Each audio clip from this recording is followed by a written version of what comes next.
Pues bueno, repito que soy Javier del círculo aquí del Cabo Peñes y bueno, me toca a mí hoy hacer un poco la presentación y la introducción y moderar un poco el acto. Y bueno, yo imagino que aquí estamos todos por lo mismo porque estamos un poco cansados de toda la situación política que tenemos en el país y bueno, en Europa. Y que bueno, nos dimos cuenta de que la política la tiene que hacer la ciudadanía. Es el momento de que los que estamos puteados salgamos y digamos pues que no, que ahora nos toca a nosotros hacer la política. Que es el momento de la gente decente, que los que no robamos, los que día a día nos cuesta salir adelante, pues tomemos las riendas. Que echemos a esta casta política, esta casta que no hace más que robarnos y no nos escucha, y que devolvamos la política donde siempre tuvo que estar, a la calle, a nosotros, a las plazas. Que, bueno, yo entiendo la política y yo creo que la mayoría de los que estamos como una herramienta complementaria a las luchas que tenemos en la calle, todas las mareas, todos los movimientos. Que tenemos que implicarnos, que esto no es... Yo no entiendo esto como un partido cualquiera, bueno, ni yo, ni parece que nadie, no entiende un partido en el que tienes un carné. Aquí es la gente de la calle, la gente de los movimientos. Que hay que conseguir que la gente se implique, conseguir, más que pedir el voto, conseguir que a tus amigos, a tu familia, a todo el mundo, decirles ven, implícate, vente a las asambleas y vamos a construir la política, vamos a volver a tener el poder político. Yo creo que ya es el momento en el que se acabó el no te metas en política, que ya me meto yo, que si no haces tú la política te la hacen, una frase que últimamente se escucha mucho. Y pues bueno, un poco introduciendo a nuestro caso aquí en el Cabo Peñas, en Carreño, que ya es momento de que nos pongamos las pilas y les digamos a los que están ahí en el ayuntamiento que nos escuchen y que seamos nosotros incluso los que estamos en el ayuntamiento, que estamos hartos ya de que este pueblo, este concejo, esta zona, una zona que un ayuntamiento con bastante presupuesto, con bastante dinero, pero ¿a costa de qué? A costa de toda la contaminación que tenemos alrededor, todas las industrias que campan a sus anchas aquí, que si hay un vertido, pues ya está, lo arreglaremos con unos fajos de billetes y aquí no ha pasado nada, que pueden hacer y deshacer como les da la gana. Que si tenemos que plantar una incineradora, pues la plantamos y que se jodan y que respiren aire de basura. Que una incineradora que va en contra de todo, incluso de la idea de reciclaje, de lo normal, o sea, de la jerarquía en estos temas de contaminación. Por otro lado, también quería mencionar el tema de Perlora, aquí que tenemos al lado, una zona turística que en sus años era un motor económico de la zona, que en verano aquello se llenaba y ahora no hay más que chalés abandonados, zonas derruidas, y algo que se hizo a espaldas de la ciudadanía, algo que de un día para otro, intereses políticos, intereses oscuros, pues ya aquello ya no valía, pues no seguimos adelante y lo abandonamos. Un motor económico muy importante para la zona. Y bueno, podría seguir aquí enumerando todas estas cosas que se hacen en este ayuntamiento y toda esta zona que son de jugo de guardia. Pero bueno, vamos a continuar, no nos vamos a poner tan pesimistas. Y quería también comentar que aquí esta semana precisamente tuvimos ahí adentro a Elena Valenciano. Y bueno, yo vi un poco los vídeos, evidentemente no vine a verlo, para escuchar a esa persona pues, bueno, prefiero estas cosas. Y dije, joder, pues me apetece jugar al juego de las diferencias. O sea, coño, ella viene ahí dentro, además. Pues ella va a los sitios adentro, nosotros hacemos la política en la calle, con la gente. Me llamó mucha la atención que fui a ver a la gente de Teneco, a la gente a los pescadores, a Mieres. Pues una va a verlos y nosotros somos esa gente. O sea, la gente que forma los movimientos somos los que estamos aquí. No vamos a ver qué tal les van los movimientos. Por otro lado, también esta mujer, Elena Valenciano, igual que Arias Cañete, ya tienen la política como una forma de vida, una profesión. Aquí ni mucho menos estamos para buscar una profesión, simplemente estamos para buscar el cambio político y utilizar la política como herramienta, no como forma de vida. Según dice ella, lleva desde 2000, como encima excusándose. O sea, lleva 14 años en política de los que les quedan. Y aquí en Podemos los mandatos están restringidos a 2. O sea que hay muchos cambios, muchas diferencias. Quería decir también que el nombre evidentemente es ajustado porque Podemos, porque se está viendo últimamente que las luchas están consiguiendo sus logros. Que, por ejemplo, como mencionaba antes, los de Teneco, a base de lucha, a base de implicar a toda la sociedad, han conseguido un gran paso adelante, no el definitivo, pero que dice mucho de su lucha. También comentar, por ejemplo, la PA, que están consiguiendo parar desahucios, que están consiguiendo casi conseguir llevar adelante la dación en pago y todo lo que quieren, la ILP y todo eso. Otra cosa también, la Sanidad de Madrid, que consiguió parar la privatización a base de lucha. Y a mí también me gustaría comentar algo que me viene de cerca, que es la lucha que teníamos los estudiantes en una biblioteca, que a base de lucha, a base de llevar 64 días encerrados, pues conseguimos llevarlo adelante.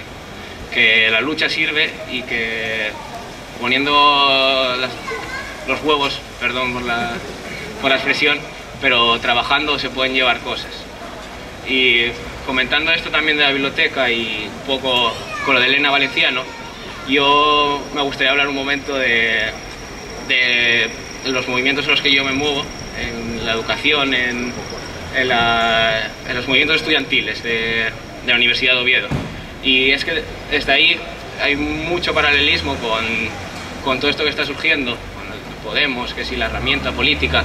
En el movimiento estudiantil somos un movimiento asambleario, totalmente horizontal, como se está construyendo este movimiento, y que entendemos participar en la representación estudiantil, que no entendemos como representación, pero tiene ese nombre, así que hay que acatarlo, y es como una herramienta más para poder enfrentarnos al rector, a los vicerrectores, a todo el gobierno de la universidad desde dentro y decirle que estamos ahí y que tenemos poder.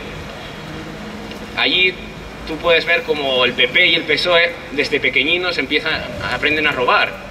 O sea, desde el Consejo de Estudiantes utilizan los presupuestos del Consejo de Estudiantes para robar. O sea, desde pequeñinos ya les enseñan. ¿Ves cómo utilizan, hacen pactos entre PP y PSOE para echar a gente del Consejo de Estudiantes, de los órganos de gobierno? O sea, desde pequeños ya incluso pactan. O sea, que no hay tanta diferencia entre PP y PSOE, aunque a Elena Valenciano no le guste. Y bueno, por terminar, que aquí no me venís a escuchar a mí, venís a escuchar a estas 3 personas, que para dar un mensaje de optimismo, que ya, desde el primer momento que Pablo Iglesias dijo que él se presentaría si tenía esos 50.000 avales, en 24 horas se consiguieron, y se consiguieron ya hasta 90.000, más de 90.000. Y ahí vamos hasta 300 círculos de Podemos. Se presentaron 146 candidatos, que salieron 64. Y a esos candidatos les votó en total 30.000 personas. O sea que somos muchos y que vamos a tirar para adelante y podemos. Y bueno, ya os presento a los ponentes. Y bueno, es verdad, que me lo recordaron y se me olvidó. Os vamos a pasar unas huchas porque, bueno, Podemos no se financia con los bancos que nos han traído a la crisis. Podemos lo financia toda la gente. Esto ya es como en la iglesia pasando el cesto. Pero es importante que nos financiemos a nosotros mismos, que no tengamos a lobbies detrás a los que luego rendir cuentas. Así que bueno, y ahora ya sí que termino y os presento a Tania González de Avilés, politóloga y profesora de FP, a Daniel Ripa de Oviedo, psicólogo social, investigador y periodista, y Estefanía Torres de Cudillero, investigadora predoctoral. Ahora que empiece Estefanía, por ejemplo, por... Bueno, buenos días, buenos días, ¿no? Bueno, sí, buenos días. Todavía no tomamos el vermutín ni nada. Buenos días. Muchísimas gracias al Círculo Podemos Cabo Peñes, otra vez. Yo vine a la presentación del Círculo, a la primera asamblea. Fue un día muy especial para Cabo Peñes, y fue un día muy especial para mí también, porque conocí a gente muy maja, muy buena gente decente, de la luchona, y gente que además me dio su aval para presentarme en las primarias de Podemos. Para mí fue todo un honor aquello, me sentí muy feliz por eso, sobre todo porque veía que la gente que me estaba dando su confianza era gente pues como mis padres, como mis amigos, como mi familia, como mis vecinos. Entonces eso es lo que a mí me da más orgullo todavía, ¿no? Hoy vuelvo otra vez a Candás, muy contenta porque además se consiguieron tanto mis compañeros y mis compañeras de Asturias como yo, hemos conseguido formar parte de la lista de Podemos, y además venimos avalados por un montón de buena gente que confía en nosotros para estar en esa lista. Una lista que está llena de gente que, vamos, le pega 50 millones de vueltas por lo menos al resto de las listas de otros partidos políticos. Yo quería contaros un poco, sin enrollarme mucho, porque no quiero tampoco aburriros, porque en su día, desde Cudillero, que es el círculo al que yo pertenezco, decidimos apoyar esta iniciativa. Bueno, nosotros decidimos apoyar Podemos porque formamos parte de la Plataforma por la Democracia en Cuideiru, que es un movimiento que nació en Cudillero como consecuencia de la imposición de un alcalde a dedo, que luchamos en la calle, defendimos la democracia y la libertad de expresión y fuimos perseguidos por ello. Bueno, de hecho el lunes tenemos un juicio por ejercer nuestro derecho a la libertad de expresión. Hay más pendientes y, bueno, se sufre el caciquismo día a día en Cudillero. Quiero decir con esto que tanto Cudillero como otros municipios de Asturias sufren las consecuencias del caciquismo, del clientelismo político y de lo que significa el PSOE o los dirigentes del PSOE aquí en Asturias, ¿no? Que es gente que no sabe lo que es convivir con la gente de sus propios pueblos y no les importa para nada las necesidades de los mismos. Como bien explicó mi compañero antes, aquí se impone una incineradora, que se coman la mierda, literalmente, los vecinos que viven cerca de la incineradora, pero a ellos no les importa un carajo las consecuencias de lo que supone para el medio ambiente esto y para nuestra salud y la de nuestra gente, ¿no? De la misma manera que se hace aquí, se hizo en Cudillero en el concejo de Cudillero una construcción de una autovía aberrante, que todavía mete bastante miedo el hecho de verla cada día que pasas por allí. Siempre nos imponen obras magníficas, como la del Musel, por ejemplo, que nos las venden como magníficas, y al final, una vez que pasa la obra y que pasa la imposición de la obra y que se pierden un montón de millones en ellas, nos damos cuenta de que nos la metieron doblada. Utilizaron unos votos, muchos comprados y otros engañados, para imponernos este tipo de mamotretos, que al final lo único que hacen es resolverle la vida a ellos, pero condenarla de nuestras generaciones, de esta generación y de las que vienen detrás. Siempre nos dicen, desde las instituciones y desde el poder político ocupada por ellos, que para mí son el enemigo de nuestra gente, siempre nos dicen que no hay alternativa ninguna a una crisis en la que nos metieron ellos mismos. Que no hay alternativas, que lo único que tenemos que hacer es aguantarnos, que tenemos que aguantarnos con que nos despidan del trabajo, con que nuestra gente se quede en la calle, con que nuestra gente se vaya al exilio, que nos tenemos que apretar el cinturón, y ellos mientras tanto ni se lo apretan ni nada. De hecho, hasta utilizan los coches oficiales para ir a los juicios contra los vecinos. En Cudillero pasa, Adriana Lastra fue a un juicio contra un vecino mío, a amedrentarlo, porque ella, como es diputada y es guay, y tú eres un vecino de nada, pues nada, ella está por encima de nosotros, ¿no? Nos dicen, esta misma gente, esta gentuza, que tenemos que aguantarnos con la política de los recortes que llegan desde Bruselas. Nos tenemos que aguantar y no hay ninguna alternativa. Y eso sabemos todos que es mentira. Es mentira porque de la misma manera que nos lo demuestra la PA, que lo lleva la PA demostrándolo desde hace tiempo, con lo de la dación en pago, que lo demuestra la Marea Blanca, que lo demostró en Madrid después de la lucha que tuvo abierta y además muy difícil en una comunidad como aquella, que lo demostró la Marea Verde. De esa misma manera, por ejemplo, si yo lo llevo al terreno municipal, que es como creo que hay que hacer las cosas, yo en Cudillero veo que mi concejo no se cae gracias a la gente que lucha todos los días por él. Y seguro que aquí podéis pensar en la misma gente que es la que construye las alternativas en la calle. Mi gente en Cudillero es la que constituyó en muy poco tiempo una nueva comisión de festejos, por ejemplo, y iba a salvar las fiestas, que no las iba a ver, hasta con eso nos íbamos a quedar, o sea, hasta sin eso nos íbamos a quedar. Es un municipio que tiene una deuda de más de 7 millones de euros, consecuencia de las cacicadas del anterior alcalde, un alcalde que, por cierto, también le dio el gobierno regional al PSOE. Es un concejo que está completamente hundido económicamente y sin embargo la gente en la calle responde la comisión de fiestas, responde una asociación juvenil que hay de chavaletes de 16, 18 años que construyen alternativas día a día para que la gente, para que los críos jóvenes tengan ludotecas, tengan alternativas culturales y tengan cosas, que haya vida en el municipio simplemente, ¿no? Responde la asociación de vecinos de Oviñana, que es una aldeína pequeña de Cudillero. Responde defendiendo el Cabo Vidío, que está abandonado completamente allí, o sea, se cae a trozos, pero ellos se juntaron, hicieron una sexta feria, limpiaron todo el cabo y además están ahora cultivando allí, plantando flores también, y etcétera, ¿no? Para hacerlo más habitable. Es la propia gente la que está defendiendo su tierra, porque ellos no nos la defienden, ellos lo que hacen es atacarla. La atacan con la incineradora, como dijimos antes, la atacan con obras como el Musel, y la atacan todos los días cuando nos imponen su política sin preguntar a nosotros lo que realmente queremos. Entonces yo creo que esto lo tenemos que tener en cuenta todos los días cuando veamos el periódico y escuchemos las tonterías que nos lanzan y muchas veces las mentiras que nos cuentan. Analicemos de dónde vienen esas cosas y qué mensaje es el que pretenden lanzarnos y qué mensaje quieren vendernos al final. Es decir, Elena Valenciano viene el otro día, se junta con los pescadores y nos viene a contar historias cuando hace 2 años o 3 gobernaban ellos también y los cupos de la pesca eran prácticamente los mismos. ¿Qué hicieron entonces? Nada, ¿no? Que yo sepa, vamos. Entonces ahora llegan las elecciones, queda muy guapo juntarse con los pescadores y contarles milongas de que ellos van a defender los derechos de los trabajadores. Es mentira. Los derechos de los trabajadores del mar es mentira.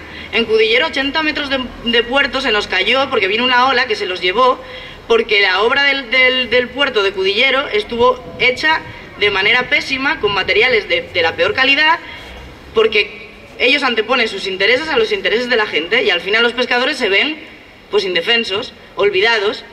Solo se acuerdan de ellos cuando llegan las elecciones. Por eso viene aquí Elena Valenciano a hacer paripé y queda, oye, ella piensa que queda genial, pero lo que le tenemos que demostrar a Elena Valenciano y al resto es que la gente no es idiota. Nosotros no somos tontos, los pescadores desde luego no lo son, y es gente que sabe ganarse la vida todos los días. Igual los pescadores que cualquier otra persona de cualquier otro sector que está levantando todos los días Asturias, todos los días esta tierra y que está luchando todos los días por sobrevivir. Yo quiero que esa gente sea la que gobierne Asturias. Quiero que esa gente sea la que vaya a Bruselas a decirles que ya está bien, que estamos hartos de que nos tomen el pelo, tanto los corruptos de aquí, del Estado español, como la gente que piensa que hay que anteponer los intereses de los mercados a los de nuestros propios vecinos. No, para mí los intereses de mis vecinos están por encima de los de cualquier mercado y de los de cualquier corrupto que piensa que me pueda comprar a mí con cualquier excusa que ellos inventen. Entonces, por eso creo que es importante Podemos, porque Podemos invita a toda la buena gente a participar, por eso creo que podemos darles un susto el 25 de mayo, y por eso creo también que esto acaba de empezar, que las europeas son el primer paso y que tenemos que seguir construyendo alternativas, sobre todo con nuestras vecinas y vecinos, construyendo esas alternativas que se conviertan en alternativas fuertes de cara a las autonómicas, y que hay que echarlo no solamente del Parlamento Europeo, ni muchísimo menos solamente de ahí, hay que echarlos de todas partes, y las instituciones políticas tienen que estar al servicio de la gente, al servicio de la buena gente, de los intereses generales y no de los intereses de 4 corruptos y de 4 mangantes. Simplemente por eso yo creo que es una razón bastante de peso para continuar luchando y construyendo por Podemos. Gracias. Estoy muy contento de estar aquí en Candás.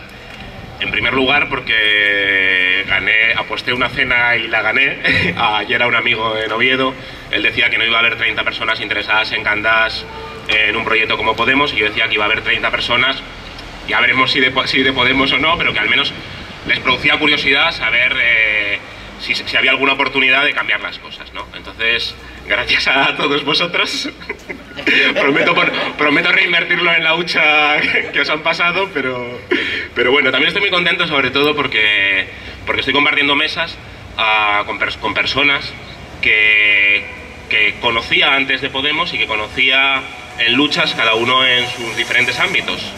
Y yo creo que es algo distintivo de Podemos, ¿no? Que participa gente mucha gente que no ha aparecido por aquí, sino que estaba, o sea, que era reconocible, que muchas de las personas que estaban luchando en sus pueblos, luchando en sus puestos de trabajo, luchando en la universidad, luchando en muchos ámbitos, y que ahora estamos defendiendo lo mismo que veníamos defendiendo antes, ¿no? ¿Y por qué hemos tenido que hacer esto para defenderlo, ¿no? Pues bueno, vamos a hablar sobre ello, ¿no? Yo tuve la suerte o la desgracia de conocer al alcalde de Candás, al alcalde Carreño. Sí, bueno, entonces, la cosa fue muy curiosa porque estábamos en una comida el año pasado, que era con motivo de la emprendeduría, una palabra que se ha puesto muy de moda últimamente, ¿no? De los jóvenes emprendedores. Y yo en tiempos presenté un proyecto para intentar hacer una consultoría social y tal, pero bueno, no tiró para adelante, pero bueno, me invitaron a la comida. Y lo interesante fue que el alcalde de Carreño llegó a la comida, bueno, nos felicitó a todos y tal, pero la felicitación fue algo terrible que a mí me marcó. Y estamos en un restaurante de ahí del puerto, ¿no? Y decía, qué bien que vosotros sois emprendedores y sois gente productiva que va a levantar el país, no como la gente que está de camarero en este restaurante, ¿no? A mí me parece terrible por lo que esconde del discurso, que no es que lo diga él, sino que es algo que de tanto repetirlo nos lo hemos llegado a creer, ¿no? Por ejemplo,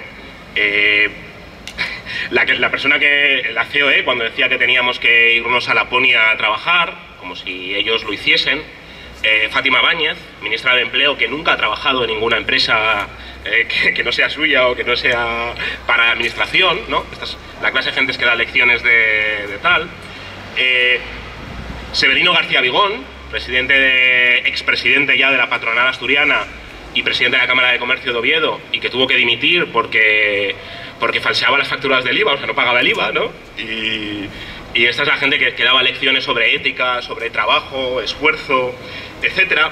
Sobre Mónica de Oriol, la presidenta del Círculo de Empresarios, que decía esta misma semana que a los trabajadores sin formación y tal había que pagarles por debajo del salario mínimo interprofesional porque no producían y no servían para nada, algo así, ¿no? Este es un discurso que nos lo hemos llegado a creer como si de verdad la gente que más ganase fuese la gente que más trabajase, ¿no? Esto es una paradoja. Que las personas que nos están dando lecciones sobre reformas laborales, sobre salario mínimo, sobre lo que hay que hacer con la crisis, es la gente que menos ha trabajado en su vida y que menos ha esforzado. Y esto yo creo que lo entendemos, yo creo que todos. Que hay personas dando lecciones diciendo lo que tenemos que hacer los trabajadores y yo dudo cuál es el nivel de esfuerzo que han llevado a cabo esas grandes personas que salen a los medios de comunicación dando lecciones, ¿no? Un ejemplo, tenía un debate en la radio el otro día con alguien de Vox, un partido que surge a la derecha del PP y que dice que el PP es de izquierdas porque no hace las suficientes reformas laborales, ¿no? Y él decía, sí, hay que bajar el salario mínimo, hay desempleo porque hay muchos derechos para los trabajadores, etcétera. Y yo le preguntaba, ¿cuánto ganas y en qué trabajas? Y él no decía cuánto ganaba, ¿no? Porque la realidad es que la mayoría de la población de Asturias y de España el 50% vive con menos de 1.000 euros, como es mi caso y la mayoría desde María Seguro y la mayoría de los que estamos en esta plaza, ¿no? Entonces, yo creo que hay discursos que nos han ido entrando durante la crisis que tenemos que darle la vuelta, ¿no? Porque nos están haciendo creer como que es culpa nuestra el que ganemos 1.000 euros y que eso hace que la economía vaya mal, cuando lo que hace que la economía vaya mal pues son otra serie de cosas, ¿no? Por ejemplo, yo siempre hablo de la privatización del agua, de Aquages, luego hablaremos de ello, pero bueno, una cosa que me llamaba la atención mirando para hoy era, creo que esta semana hubo protestas y salió en el periódico el tema del túnel de Aboño, que sigue cerrado, si no me equivoco. La argumentación que daban era que costaba 4 millones de euros el abrirlo y que esos 4 millones, pues claro, era un gasto que era insostenible, ¿no?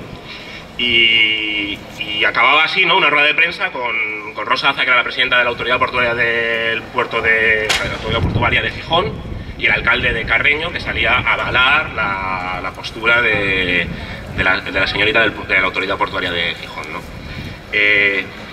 Claro, es un gasto excesivo, y no lo era la ampliación del puerto del Musel, que tuvo 200 millones de sobrecostes. De 499 pasó a 700 millones de euros. ¿Dónde están esos 200 millones? ¿Por qué se hizo? ¿Qué justificaba esa ampliación del puerto del Musel? Se construyó después en ese puerto del Musel una regasificadora de 370 millones de euros que están sin funcionar y que no va a funcionar en la vida porque no era necesaria cuando se construyó, ¿no? Y que una regasificadora que por cierto la vamos a pagar nosotros porque el gobierno sacó una resolución para que se incorporase en el recibo de la factura del gas y de la factura de la luz, ¿no? 5 días después entraban 5 ex altos cargos del PP, entre ellos Isabel Tocino, conocida por su increíble gestión del pasado, entraba en el Consejo de Administración de Nagas, que es la empresa que promovió el puerto, la regasificadora, ¿no? Entonces, dinero yo sí que había. O sea, esto de que no hay dinero, pues yo creo que es una cosa que suena muy bien decirla, pero que tenemos que ir a buscar dónde está el dinero. Y estaba pues a 15 kilómetros de aquí, o sea, es que estaba malgastado a 15 kilómetros de aquí, en obras inútiles además, que muchas veces las hacían empresarios amigos, ¿no? Lo veíamos en los papeles, lo estamos viendo en los papeles de Bárcenas, ¿no? Cómo había relación directa entre, o sea, concedían una obra y 10 días después llegaba una donación al Partido Popular, ¿no? O sea, no hay ninguna relación, ¿no? Las empresas donaban porque querían, pero una obra, 10 días después donación, ¿no? Entonces, de ahí yo creo que lo tenemos que ver. También tenemos que ver, claro, miremos también eso, no hay dinero, Puerto de Gijón, etc. Por cierto, ahí estaba también, en el Consejo del Puerto de Gijón estaba entre otros Vigón, nuestro incorruptible amigo de la patronal, como vemos, y gente como pues el portavoz del PSOE de Gozón, Jorge Suárez, o Sariego, que era portavoz del PSOE en el Ayuntamiento de Gijón, y que cuando los jubilan, ¿qué hacen? Los meten en el puerto de Gijón porque son la gente más preparada para tomar decisiones, ¿no? O sea, aquí se hacen una obra con 200 millones de sobrecostes que la anula la Unión Europea la financiación y no dimite nadie y nadie se pregunta quién ha tomado esas decisiones. Pues bueno, las han tomado ellos porque salían de trabajar 25 años en los ayuntamientos y como no tenían ningún lugar para donde ir porque nadie les quería, porque no han trabajado en su vida, en otra cosa que no sea la política, los colocaban para dirigir empresas públicas que hacían grandes inversiones que eran un fracaso obviamente porque la gente que tomaba las decisiones o estaba compinchada con los empresarios o no tenía ninguna preparación. Eso es lo que hemos visto. Y eso tiene consecuencias a nivel local, aquí, en Carreño, ¿vale? No quiero liaros, pero de lo local a lo más general. Y las decisiones que han tomado son las decisiones que nos han terminado afectando a ciudadanos de a pie en nuestro día a día. Entonces, una cosa que decimos siempre es que Podemos intentar romper un bloqueo que hay en Asturias, un bloqueo político que yo creo que es serio y grave, ¿no? Miramos el PSOE, tenemos a Pilar Varela, alcaldesa de Avilés, imputada por las facturas del Niemeyer. En una entrevista que sacamos en Atlántica 22, donde colaboro este mes de mayo, pues una de las personas que está en el Consejo de Administración del Puerto de Avilés, Raimundo Abando, le preguntaba, nos contaba la anécdota de que estuvo en ese puerto, en esa reunión, y le dijo, oye, ¿por qué nunca presentáis las cuentas del Niemeyer ni los presupuestos? Y dijo Pilar Varela, o sea, ¿por qué no presentáis este año las cuentas? Dijo Pilar Varela, ¿para qué voy a presentar las cuentas si nunca se han presentado aquí? Si eso es lo de menos, ¿no? Bueno, pues ahora está imputada por Meyer. Portavoz del PSOE en Gijón, Santiago Martínez Argüelles, cobraba 90.000 euros de Liberbank. O sea, estaba allí y por estar en el Ayuntamiento de Gijón estaba en Liberbank y cobraba 90.000 euros al año por estar allí. O sea, un trabajo súper útil, levantar la mano mientras tomaba decisiones como la estafa de la deuda subordinada. Supongo que habrá vecinos en Carreño que estén también afectados, que les meten ahí un canje obligatorio de acciones sin consultar a la gente, ¿no? Pues bueno, esta gente tomaba esas decisiones y no solo las tomaba, sino que cobraba y mucho por ello. Vemos a Río Pedre que sigue con el caso Marea dentro del Partido Socialista, ¿no? Y yo me pregunto, ¿cómo ellos no van a ser igual de corruptos si su secretario general y presidente de Asturias, Javier Fernández, sale en las escuchas del caso Marea porque recibía un jamón, por recibir un jamón de la empresa Igrafo? Él ha admitido que recibió un jamón, que recibía regalos de la empresa Igrafo, que es la empresa de la trama del caso Marea de mayor corrupción de la historia de Asturias. Es el presidente de Asturias. Y le mencionaban, parte de la gente implicada en la trama mencionaban chanchullos suyos, ¿no? Pues ¿cómo no van a ser corruptos la gente que toma las decisiones, como el Musel, cuando ese es su jefe? ¿Vale? Miramos al PP, pues tenemos ahora el que era vicesecretario de Comunicación del PP, Joaquín Fernández, que está también imputado porque amañaba los concursos del agua, para privatizar el agua en Siero, por la misma empresa que tiene el agua en Luanco, Aquagest. Entonces, él amañaba los concursos. ¿Qué pedía a cambio? Pues bueno, pues lo que sale en las escuchas del juez es que a cambio pidió a Aquagest colocar a la hermana al hermano de la presidenta del PP asturiano, Mercedes Fernández Cherines. Su hermano estaba desempleado como muchos de nosotros, pero claro, el desempleo no es igual para todos, entonces colocado en Aquagest a cambio de gestionar el agua. ¿Qué pasa cuando privatizan el agua? Pues en todos estos sitios al mes siguiente aumentaba el precio de lo que pagabas cada mes en el agua. Igual que haga el regasificador hace que cada mes yo pague el doble de la luz, o lo que sea, pues lo mismo, ¿no? Entonces, bueno, en Oviedo eso lo sabemos muy bien, tuvimos a Gabino durante muchos años. ¿Cómo no van a ser corruptores? ¿Cómo no van a ser corruptores si todo el PP está implicado en escándalos con los papeles de Bárcenas, ¿no?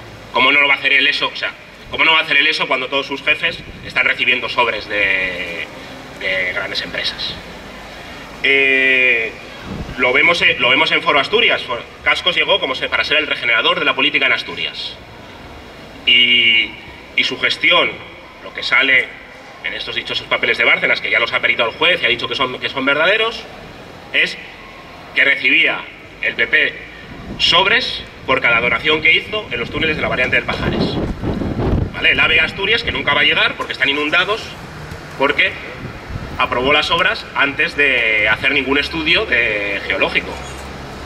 Entonces, a cualquier persona normal le diría, hombre, si haces un túnel en Asturias que tiene que cruzar toda la cordillera del Cantábrico, pues mira a ver si hay filtraciones de agua. Eso es lo que haría cualquier persona normal. Pues bueno, ellos no lo hicieron y a cambio recibían sobres, ¿no? El resultado, 1.700 millones de euros de sobrecoste. ¿Qué se puede hacer con 1.700 millones de euros de sobrecoste? ¿Cuánta gente? O sea, es que me cuesta imaginar poner todos los billetes en fila y yo creo que recorremos todo el concejo y no hemos acabado de poner billetes de 5 euros uno detrás de otro, de 50, ¿no? ¿Vale?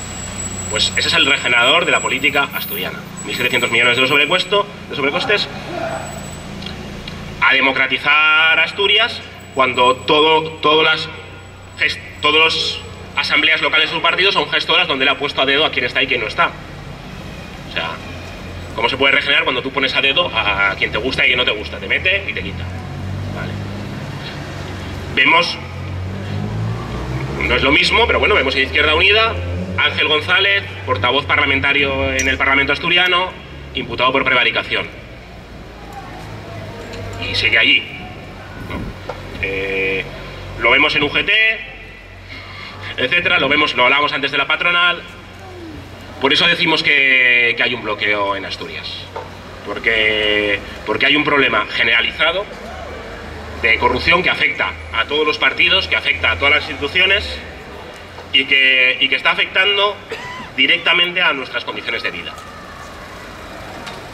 O sea, esas decisiones que está tomando esa gente, muchas veces con sobres, regalos, etcétera, por otro lado, pues son la consecuencia de que estemos como estemos, ¿no?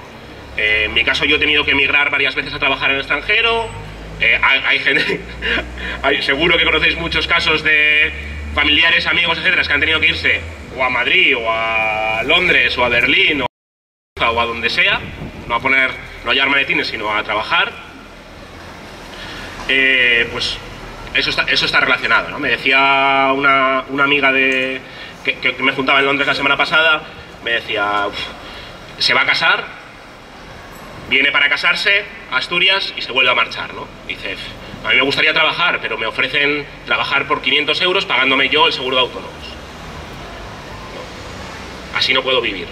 O sea, y ese yo creo que es el futuro el que yo creo que nos quieren mandar y que tenemos que hacer algo, ¿no? Esto.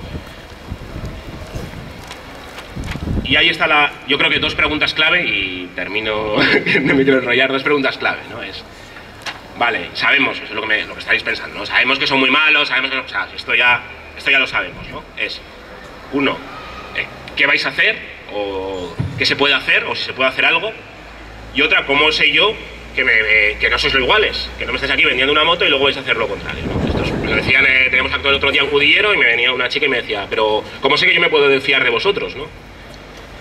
Pues eso, ya es complicado, pero lo que podemos hacer son las garantías que ya hemos dado para presentarnos, ¿no? En mi caso yo me he comprometido cuando me he presentado a cobrar como máximo el salario mínimo en Bélgica, si salgo elegido. Me he comprometido a estar solamente una legislatura en el Parlamento Europeo. Me he comprometido con el dinero sobrante. Un eurodiputado cobra 10. El valenciano que ha estado 10 años allí va a cobrar 16.000 euros al mes cuando se vaya a Bruselas, ¿vale? Nosotros en Oviedo vamos a cobrar entre 1.000 y 1.500, que es el salario mínimo en Bélgica, y nos hemos comprometido a coger ese dinero que nos parece indigno y no usarlo para colocar a nuestros amigos o para nosotros o para financiarnos a nosotros, sino para devolverlo a movimientos sociales que están luchando contra la crisis, ¿vale? Y la última garantía que hemos puesto es que se nos pueda revocar, que nos comprometamos ante notario y a donde haga falta, a que si la gente que nos ha elegido piensa que no estamos haciendo lo que hemos prometido hacer, que nos puedan echar. Y esto es importante porque yo creo que lo que ha pasado en los últimos años es que hemos tenido políticos que tenían un programa político maravilloso, pero que cuando había un problema luego no se les podía echar, ¿no? El caso más flagrante es el de Zapatero. Cambia completamente su programa electoral sin consultarlo ni los militantes de su partido y no se puede hacer nada. Pues bueno, eso para nosotros es clave, ¿no? De hecho, cuando empezamos con todo este proceso, lo principal que empezamos a pensar es eso, ¿no? ¿Cómo poníamos garantías pues para controlar a quien eligiésemos? Porque bueno, yo estoy convencido que cualquiera que se vaya a Bruselas y cobre 16.000 euros, por muy honesto que sea, o sea, si está 10-15 años allí, yo creo que se olvida de dónde ha venido y de todo, ¿no? Entonces, bueno, eso es lo que nos comprometimos a hacer. Y por último, porque estamos convencidos que sí que se puede y que sí que hay alternativa. Que en realidad muchas de las cosas que se dicen son excusas, que subir el salario mínimo es algo que se puede hacer con una firma, o sea, teniendo una mayoría en el Parlamento y poniendo una firma se puede subir el salario mínimo, se pueden paralizar los desahucios, se puede asegurar la sanidad pública, se puede poner el dinero allí y quitar el dinero, por ejemplo, en salvar a Bankia, salvar a Liberbank, etcétera, no, o sea, proteger a los ahorradores, pero no salvar a sus accionistas. Es decir, entonces, yo creo que es una cosa de reparto de cestas, ¿no? De coger de la cesta donde están poniendo el dinero, que son donde están ellos o donde se mueven ellos, etcétera, y ponerla en la cesta donde la mayoría de la gente, si tú le preguntas, dice que hay que ponerla. Y estamos convencidos que es una cosa que se puede hacer en un segundo. Si la gente con la que estamos pues quiere y intentamos generar una mayoría para ello, ¿no? Bueno, yo aquí lo dejo. Yo estoy encantada de estar hoy aquí en este acto abierto del Círculo de Cabupeñes. Y estoy encantada también porque, bueno, decía Javier que la gente no venía a escucharle a él. Y yo digo, pues yo estoy encantada de haberte escuchado. No te había podido escuchar de verdad todavía. Y la verdad que una de las cosas que nos da ilusión en todo este proyecto es ver gente tan joven con tanta sensatez y tanto sentido común. O sea que yo encantada de escucharte. Un aplauso.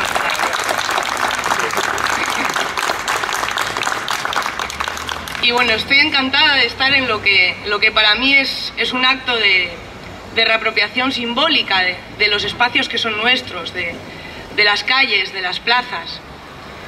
Porque la plaza, el ágora, es la máxima expresión simbólica de la democracia.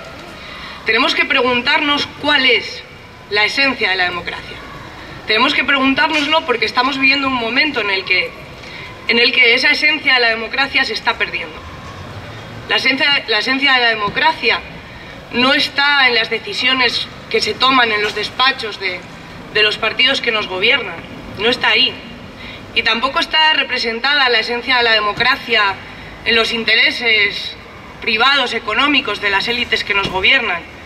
Intereses que solamente miran por una rentabilidad económica privada. Tampoco está la esencia de la democracia en el pago de una deuda injusta que condena a muchos pueblos durante toda su vida. Esos intereses que nos están gobernando, son intereses que se alejan cada día más de los intereses de las personas, de los intereses de la democracia. Eso no es una democracia. Y por eso, porque sabemos que quienes representan esos intereses, quienes gobiernan para una élite, quienes gobiernan para una casta privilegiada de la que en definitiva forman parte, esas personas que en definitiva nos están generando los problemas, sabemos que no nos los van a solucionar y por eso no nos resignamos. No nos resignamos a que la corrupción, como bien explicó Dani, sea una práctica generalizada, totalmente generalizada en este régimen que padecemos. No nos resignamos a los desahucios, no nos resignamos a que la gente pase hambre, no nos resignamos a que, como decían Estefanía y Javier, destrocen nuestra tierra y nuestra salud sin que podamos siquiera opinar si queremos ese tipo de crecimiento económico. No nos resignamos a que acaben con las pensiones. No nos resignamos a los recortes en educación, en sanidad. No nos resignamos al tijeretazo de las becas de 300 euros de media que ha reconocido Wert estos días. Claro, tijeretazo en las becas, ¿qué más les da a ellos? No necesitan estudiar, ni sus hijos necesitan esas becas. Ellos no las necesitan. No nos resignamos a que gobiernen siempre los mismos. PP y PSOE, siempre tomando un tipo de decisiones en contra, a espaldas de la gente. Y porque no nos resignamos, hace falta una renovación política. Una renovación política.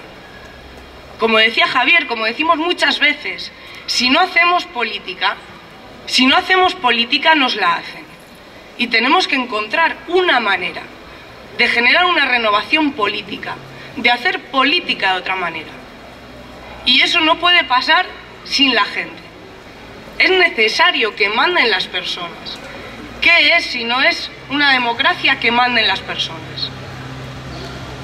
Y frente a ese alejamiento de los intereses de quienes mandan, de quienes gobiernan, frente a ese alejamiento de los intereses de las personas, encontramos la ilusión en las calles, en los movimientos, la ilusión del sí se puede, la ilusión del 15M, de la PA, de las mareas, que nos demuestran que luchando se pueden conseguir cosas, que se pueden conseguir cosas.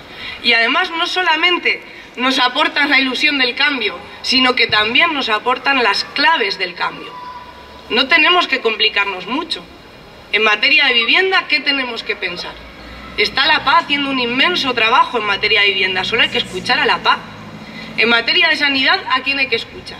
A la marea blanca. En materia de educación, ¿a quién hay que escuchar? A la marea verde. Ahí es donde está la ilusión, ahí es donde están las voces a las que tenemos que escuchar. Y esa ilusión de la lucha en las calles, en este país se vivió hace muchos años después de la dictadura.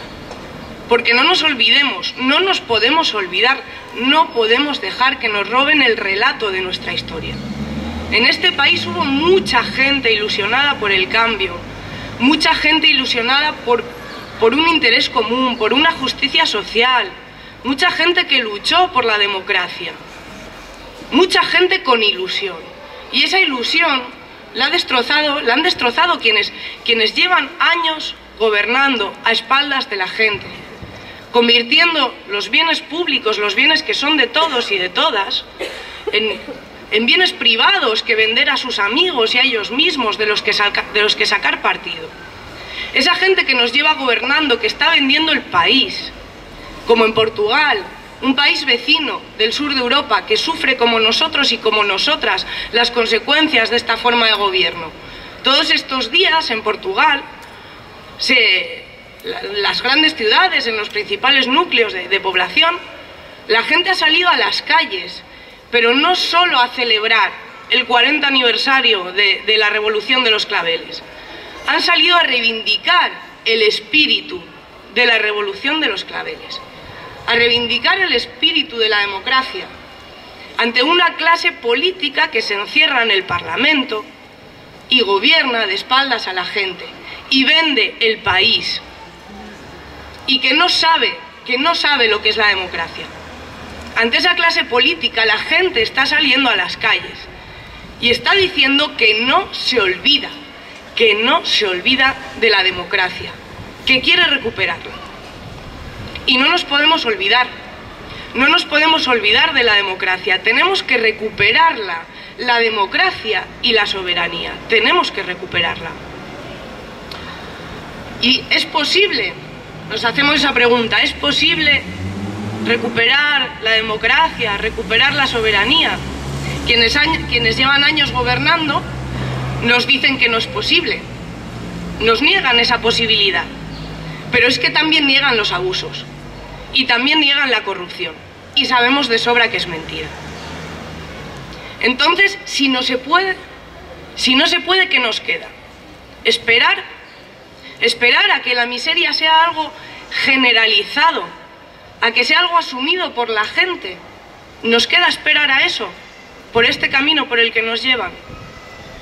Yo soy profesora de formación y orientación laboral, que es un módulo que se imparte en FP, que tiene muchos contenidos de derecho laboral. Y entonces en clase hablamos de reformas laborales, hablamos de recortes. Todo el día tenemos que hablar de recortes porque no tenemos noticias buenas en materia de derechos.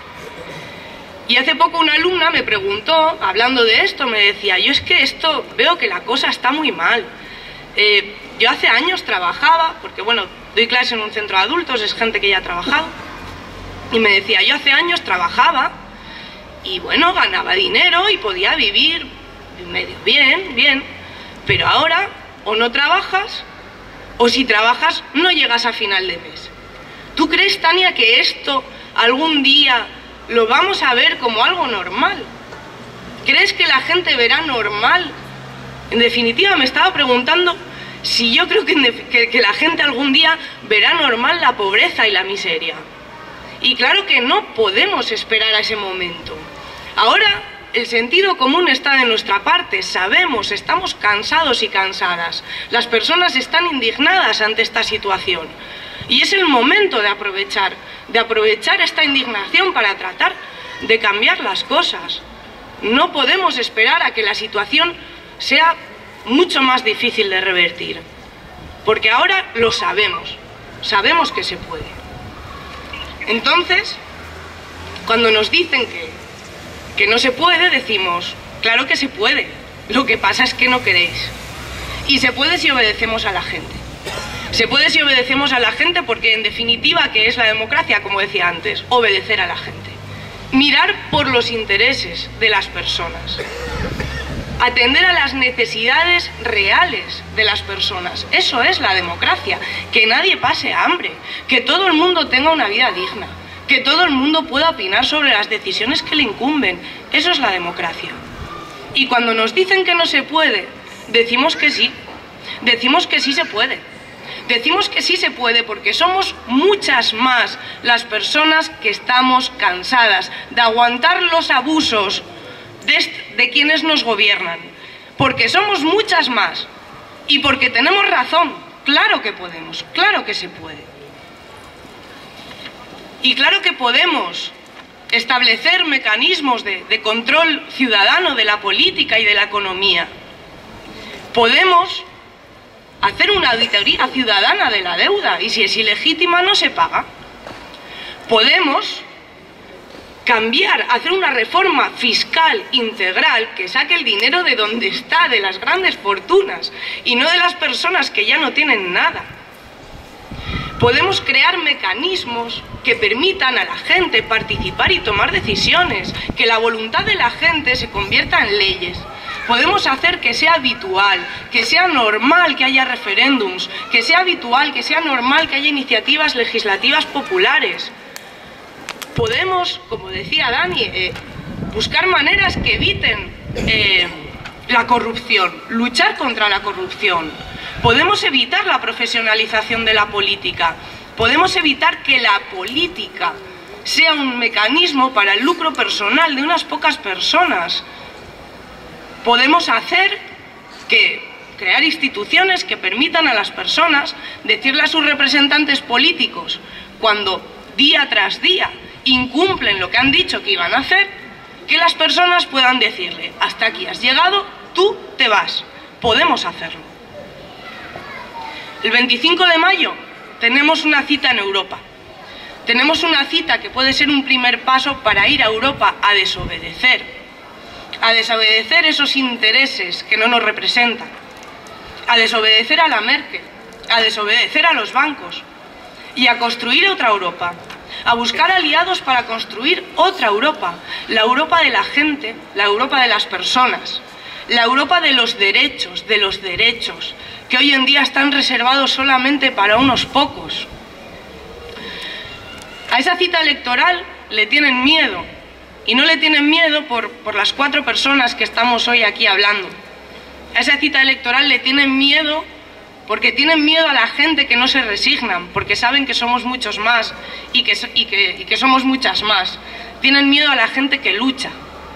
Por eso os invitamos a participar de este movimiento para el cambio. Os invitamos a participar viniendo a las asambleas, a los actos, como queráis, como podáis, haciendo difusión de la campaña a través del boca a boca, de vuestros contactos, vuestras redes de amigos, amigas, internet, las redes sociales. Os invitamos a hacer vuestra esta campaña. El 25 de mayo se juegan nuevas ilusiones políticas.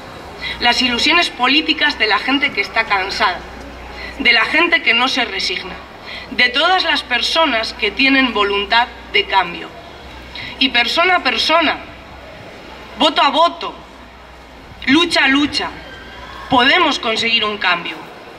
Como gotas de agua, que 2 gotas solas no hacen nada, pero unas cuantas más forman un charco, otras cuantas más un charco más grande, luego un lago, luego un río, luego un torrente de agua que se desborda. Y un río desbordado nadie lo puede parar, nadie lo puede parar. Esa fuerza de la gente organizada, de la gente que lucha, de la gente que se resigna, esa fuerza se puede convertir en imparable. Y entonces ya no nos podrán decir que no podemos hacerlo. Claro que podemos, juntos y juntas podemos. Gracias.